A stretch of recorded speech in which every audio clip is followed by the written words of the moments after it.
विकास हुआ है सर, वो सारी चीज़ें हैं।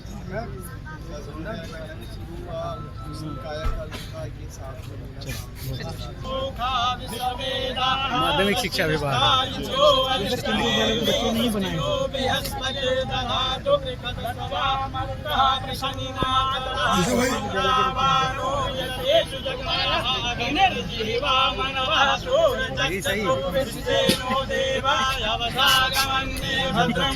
ज़्यादा चाहिए ना।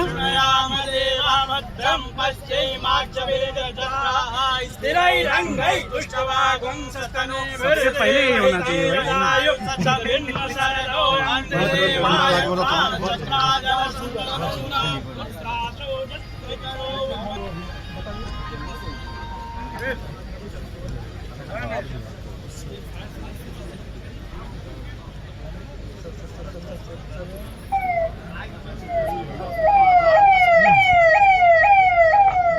ड्रोन से निगरानी वगैरह होती है सर, जो बड़े कार्यक्रमों में। इसके साथ 112 भी है सर।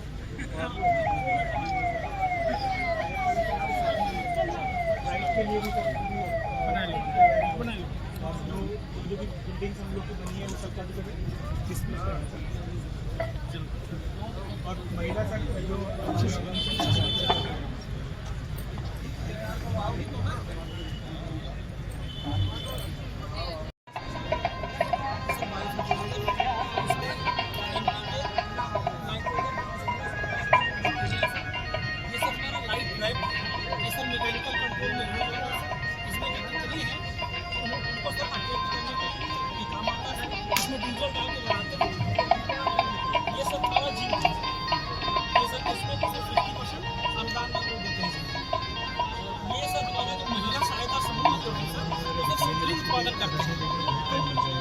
आय बढ़ाने के लिए सर एक रोजगार उपलब्ध कराने के लिए सर ये चीज़ है सर। इसमें सर 1 30 दिन सरकार की तरफ से किसान को 30 सेकंड में भी 22 मिनट लग रहे हैं। आप ये देखो काटने वाला है।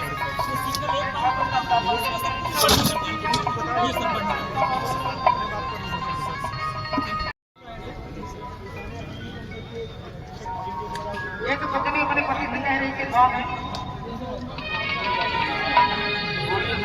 रामचंद्र भगवान की हम का राम जन्मभूमि अयोध्या।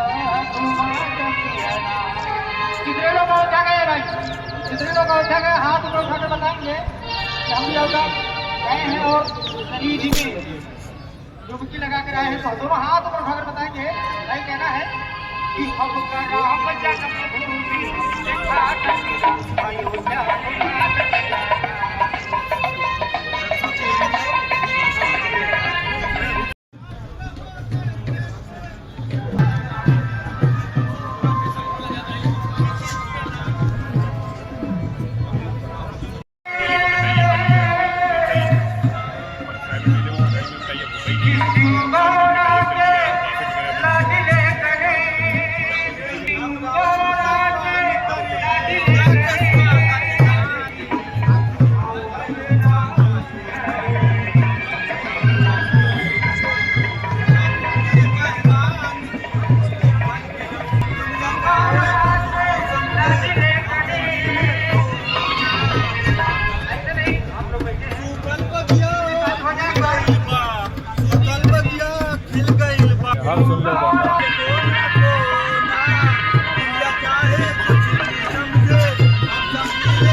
ये सर हमारे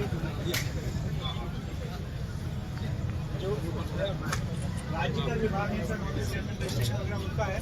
तो क्या क्या जैसे जीएसटी पंजीकरण में प्रत्येक व्यापारी का 10 लाख का नहीं है, ये सब जानकारी सब नहीं होती है। उसके बारे में जानकारी पैम्फलेट्स के माध्यम से भी दी जा रही है और पोस्टर के माध्यम से भी दी जा रही है। कोई अगर अपना रजिस्ट्रेशन करवाना चाहे तो लाइव रजिस्ट्रेशन भी हो रहा है, रजिस्ट्रेशन हो रहा है। इसके अलावा जैसे अभी गिफ्ट करने पे ब्लड रिलेशंस में फ्री कर दिया गया तो 5,000 ही लगेगा। इन विभागों की तो स्टॉल में इंक्लूड नहीं करते हैं, अगर हम लोगों ने सोचा कि सभी को किया जाए। ये रास्ता है, कुछ चेयर्स लगवा दीजिए, चेयर्स लगवा दीजिए ना। हाँ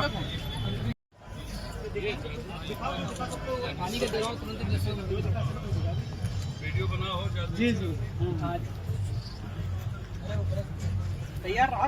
कल्याणम आरोग्यम धन संपदा शत्रु मित्र विनाशाय दीप ज्योतिर्नमोस्तुते नमोस्तुते।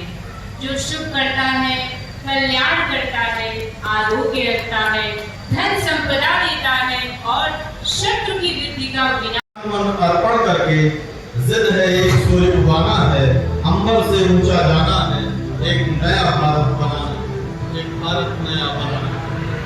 आप सभी तालियों से इस विमोचन का स्वागत करें। यशस्वी प्रधानमंत्री नरेंद्र मोदी जी के मार्गदर्शन और माननीय मुख्यमंत्री योगी आदित्यनाथ जी के नेतृत्व में उत्तर प्रदेश में गरीब कल्याण, रोजगार और विरासत के संरक्षण की दिशा में रचे हैं नए कीर्तिमान। 500 साल बाद अयोध्या में प्रभु श्री राम लला का भव्य मंदिर अविनाशी का। अभी आपने कुंभ पर आधारित ये प्रदेश की क्या स्थिति थी, 2014 के पहले देश की क्या स्थिति थी,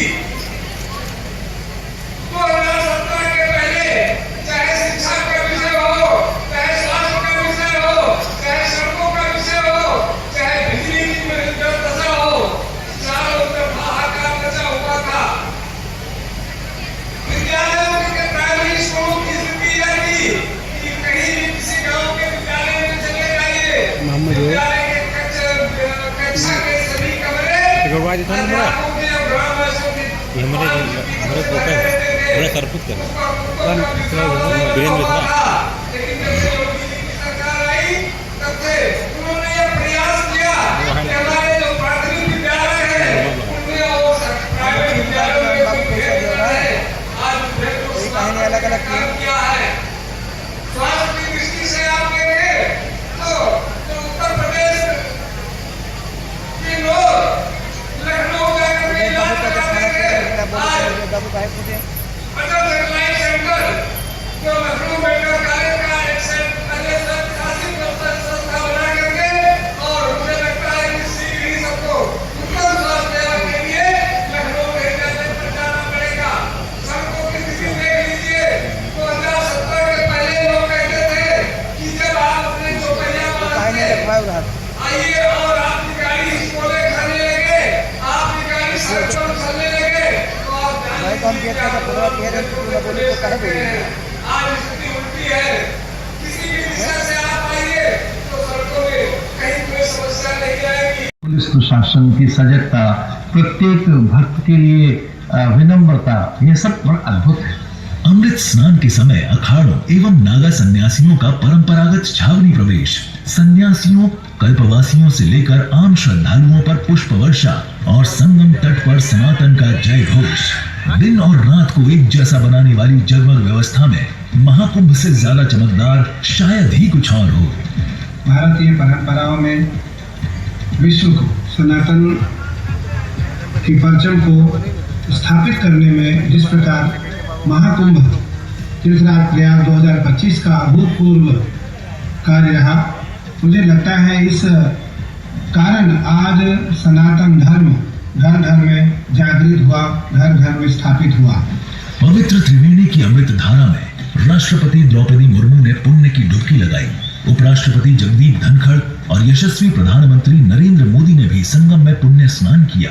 केंद्रीय रक्षा मंत्री राजनाथ सिंह, केंद्रीय गृह मंत्री अमित शाह, केंद्रीय सड़क परिवहन एवं राजमार्ग मंत्री नितिन गडकरी, भूटान नरेश जिग्मे खेसर नामग्याल वांगचुक, माननीय मुख्यमंत्री योगी आदित्यनाथ सहित कई अन्य विशिष्ट अतिथियों एवं जानी मानी हस्तियां संगम स्नान के पुण्य की भागी बनी।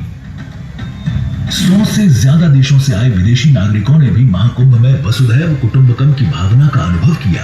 मानवता की इस अमूर्त धरोहर में शामिल होने वालों में 74 देशों के 118 राजनयिक भी रहे। 12 देशों के राष्ट्राध्यक्षों या मंत्रियों ने भी महाकुंभ में आस्था का प्रबल प्रवाह देखा। महाकुंभ के डिजिटल प्रारूप ने पहली बार किसी आध्यात्मिक आयोजन की ओर युवाओं को आकर्षित किया।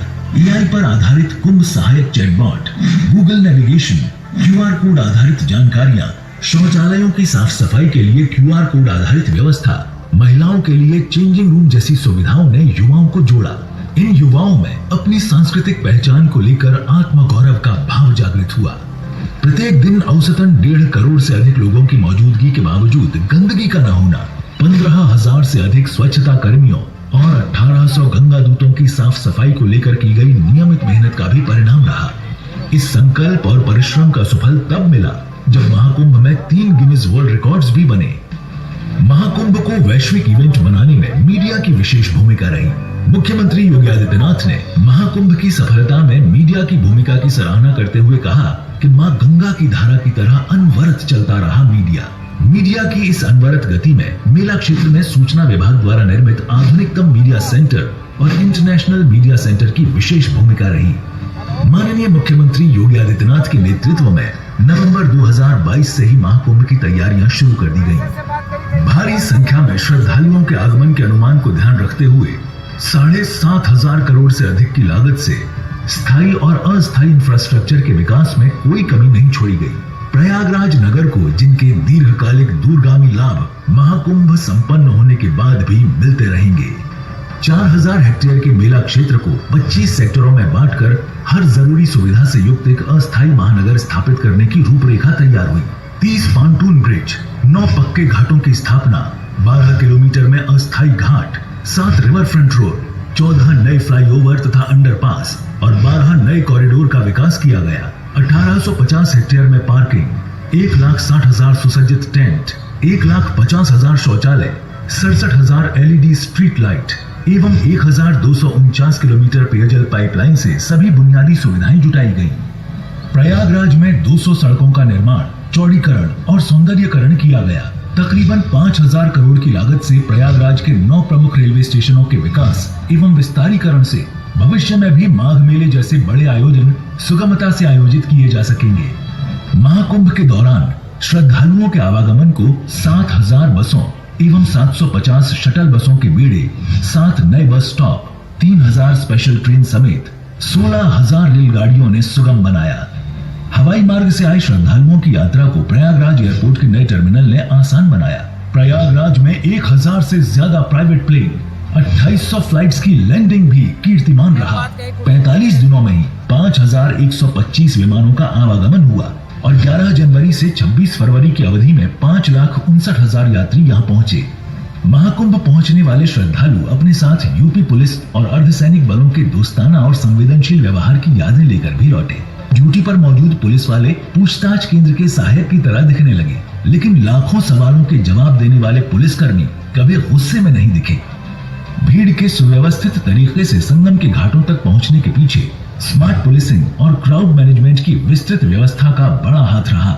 इसके लिए कुल 75,000 पुलिस अर्धसैनिक बल तैनात किए, जो पिछले कुंभ से 40% अधिक रहे। 57 पुलिस स्टेशन, 13 अस्थायी पुलिस स्टेशन और 23 चेक पॉइंट हर परिस्थिति से निपटने के लिए तत्पर दिखे। महाकुंभ क्षेत्र में एआई संचालित कैमरे, ड्रोन का पहरा था। वहीं इंटीग्रेटेड कमांड कंट्रोल सेंटर से वास्तविक समय में रिपोर्टिंग की व्यवस्था की गई थी। एनडीआरएफ, एसडीआरएफ के कर्मी 24 घंटे तैनात किए गए और 700 से अधिक नावों पर भी सुरक्षा कर्मी हर वक्त चौकन्ने मिले। अत्याधुनिक तकनीक से लैस 3,800 जल पुलिस कर्मी और लगातार गश्त के लिए 11 एफआरपी स्पीड मोटर बोट का जल क्षेत्र में सजग पहरा रहा। दुनिया में आस्था को आर्थिकी के साथ आज तक लोगों ने नहीं जोड़ा और कहीं ये होता भी नहीं है कि कोई सरकार कहीं किसी सिटी के डेवलपमेंट प्लान के साथ साथ आयोजन के अवसर पर 7,000 करोड़ खर्च करे और उससे उस प्रदेश की अर्थव्यवस्था में 3.5 लाख करोड़ की वृद्धि हो जाए। ये दुनिया के अंदर कहीं नहीं देखने को मिलता है। लेकिन ये प्रयागराज महाकुंभ ने साबित करके दिखाया है। संस्कृति से समृद्धि के बीच समन्वय और आस्था से आजीविका के नए अवसरों के बीच समन्वय का निर्माण कैसे होता है, ये महाकुंभ के माध्यम से सिद्ध हो गया है। Confederation of all India traders के अनुसार महाकुंभ में 3 लाख करोड़ रुपए से अधिक का व्यापार हुआ। 10 लाख से ज्यादा लोगों को अस्थायी रोजगार मिला। महाकुंभ का आयोजन छोटे कारोबारियों और परिश्रमी जनों के लिए तो मानो सपने के सच होने जैसा था। संगम घाटों के पास फूलमाला, पूजा सामग्री आदि की दुकानों से करीब 20,000 लोगों को रोजगार मिला। नाव संचालन और नाविकों का व्यवसाय भी खूब चमका, जिसमें 2000 से ज्यादा लोगों को रोजगार मिला। चाय समोसे आदि की दुकानों में करीब 1 लाख लोग, ई रिक्शा, ऑटो चलाने से जुड़े काम में करीब 50,000 लोगों को रोजगार मिला। उत्तर प्रदेश में 5 नए आध्यात्मिक पर्यटन कॉरिडोर से आस्था से आर्थिकी को जोड़ने के नए अवसरों का निर्माण हुआ। महाकुंभ में पुण्य स्नान के साथ अयोध्या, काशी, नैमिषारण्य, गोरखपुर और विंध्याचल की तीर्थ यात्रा का टूर पैकेज बन जाने से प्रयागराज से इन नगरों तक पहुंचने के रास्तों में भारी भीड़ दिखी। सरकार और सेवा भावियों की संवेदनशीलता की वजह से महाकुंभ में हर दिन पहुंचने वाले 1.5 करोड़ श्रद्धालुओं में कोई भूखा नहीं सोया। कल्पवासियों और श्रद्धालुओं के लिए सरकार ने राशन कार्ड से राशन की सुविधा दी। पूज्य संतों, अखाड़ों, आश्रमों, सामाजिक संस्थाओं और उद्योग जगत की तरफ से भी भंडारे और लंगर लगाकर भोजन और प्रसाद की व्यवस्था की गई। 45 दिन के महाकुंभ में स्वास्थ्य सेवाओं का योगदान अविस्मरणीय है। सरकारी और प्राइवेट अस्पतालों में 6000 बेड की व्यवस्था के साथ ही मेला क्षेत्र में 43 अस्पताल और 381 डॉक्टरों ने पूर्ण समर्पण से श्रद्धालुओं की सेवा की। महाकुंभ के दौरान आयोजित नेत्र कुंभ की निःशुल्क ओपीडी में 2.25 लाख लोग आए। दुनिया के तमाम विकसित देशों के लिए भी 45 दिन तक करोड़ों की भीड़ एवं सेवाओं का प्रबंधन सबक सिखाने वाला है। एकता, समरसता और समता के महापर्व महाकुंभ 2025 प्रयागराज, एक भारत श्रेष्ठ भारत का चिरस्मरणीय दृश्य, करोड़ों देशवासियों के आत्मविश्वास के साक्षात्कार का महापर्व, युग परिवर्तन का वह संकल्प पर्व बन गया है जो सर्व सिद्धि प्रदः कुंभ के वरदान से एक नए भारत का भविष्य लिखेगा।